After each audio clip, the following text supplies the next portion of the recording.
Well, once again, I am so thrilled to be with one of my pals. This has become an annual event for us, and Yes. I'm honestly so honored to be a part of this time and time again, Megan. We've got brand new music from you, and we're going to dissect the album together and share that with our listeners. Let's do it. Geek out. So, Yes. I love geeking out. well, again, having a chance to listen to this ahead of time is so super special. And as I said with Wild as Me, I mean, I know that this is what artists do, but damn, you just keep elevating.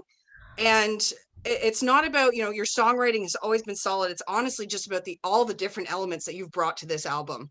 Yeah. And I'm a little obsessed. So Thank you. let's just start right off the top. The new album is called Heart on My Glass, which I love that already. And the song is so killer. This is kind of like a rockin' vibey tune as well. That again, I think you're a really honest writer. I think you are the type of girl who wears her heart on her sleeve, Mhm. but likes to slam back a jack. And I can only imagine how honest she gets after a few of those. It's pretty honest. Yeah. So I'm assuming that's kind of where this one came from. Yeah. So I wrote this one with Michael Lawton, Sam Sumser, and Sean Small. And when I came in, it was actually Michael's hook. It was his idea. And immediately when he said it, I was like, I love that because it was such a different, unique title. And when you write songs every day, it can be hard to keep finding like fresh um, content and titles and stuff like that. And like for me, I'm like a listener and a fan of music, like I'm really into lyrics, and I'm always very focused too on lyrics in my songs. Like I would say that's one of my strengths as a songwriter. And so, and if I see, like, if I buy a record or whatever and I don't have time to sit and listen through, top to bottom, and I'm gonna just like hand pick a couple to listen to on my way to somewhere, I'm gonna look at the coolest titles. I'd be like, oh, I wonder what that's about. So my hope with that was that it would have that effect on people too. Like, what an interesting title.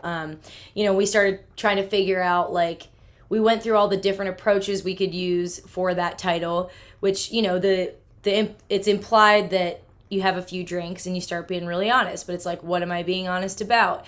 And we started talking about what I didn't really have in my repertoire, and I was like, what if it was about somebody who loves their friend, and they're watching their friend continue to date all the wrong girls, and then they always come back to you to like make them feel better, and it's like, hi, I'm right here.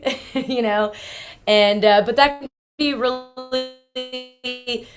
really intimidating situation too, because you don't want to risk your friendship, or mess up your relationship by like making it weird if you when you don't know if they're going to feel the same way. So yeah, that was what was behind that song, and I'm really excited on how the production turned out too. Joey crushed it. It's rocking, it's fun, it's up tempo, Yeah. it feels very anthemic to me. So Yeah. And again, we're going to get to that, people. I mean, the production on this album, the backing vocals on many of these tracks have my heart just singing. It's really incredible. So we'll get to some of those where it really is like, whoa, what did you do? That is amazing. So, um, goes good with beer. I don't normally like to compare to other artists, but I think I can say this one with you. This has got Eric Church vibes. vibes, and the quickest way to make me smile is to tell me Eric Church vibes. I'm a huge fan of him.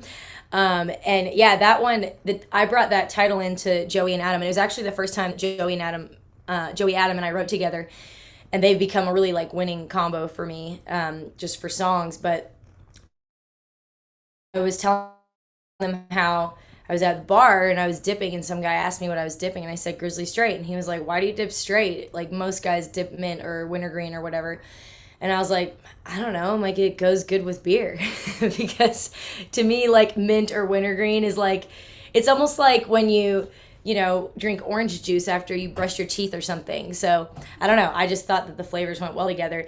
But when I said it, goes good with beer. I just liked the way that sentence sounded, and so I like wrote it down in my little hook book on my phone and brought it in, and yeah, that's where the song came from. And I remember like when we were writing it, I had it definitely. I mean, I'm always going for Eric Church vibes, but also like in the, I Joey started playing this riff, which felt kind of like Fleetwood Mac to me, which was really cool. And then I was like, I want to have like big stacked harmonies kind of off the top with this verse, because usually you just kind of get harmonies in the chorus, maybe a couple here and there, in the second verse.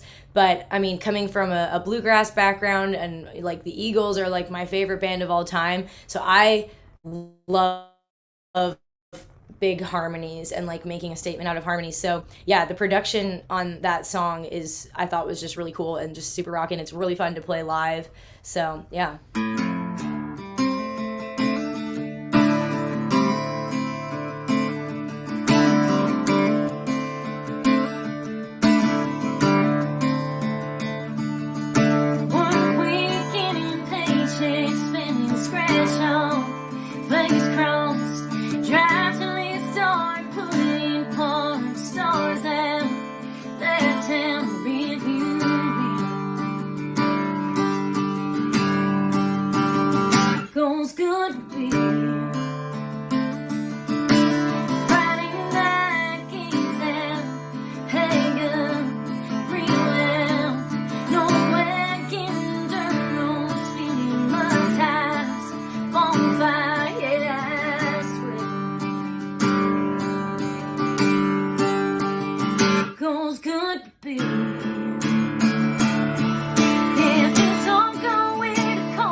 I cannot wait to see majority of these songs live. Again, I know that you have been able to play a few little shows here and there, but I'm sure you're just as eager with the big full band. Ooh, oh yeah.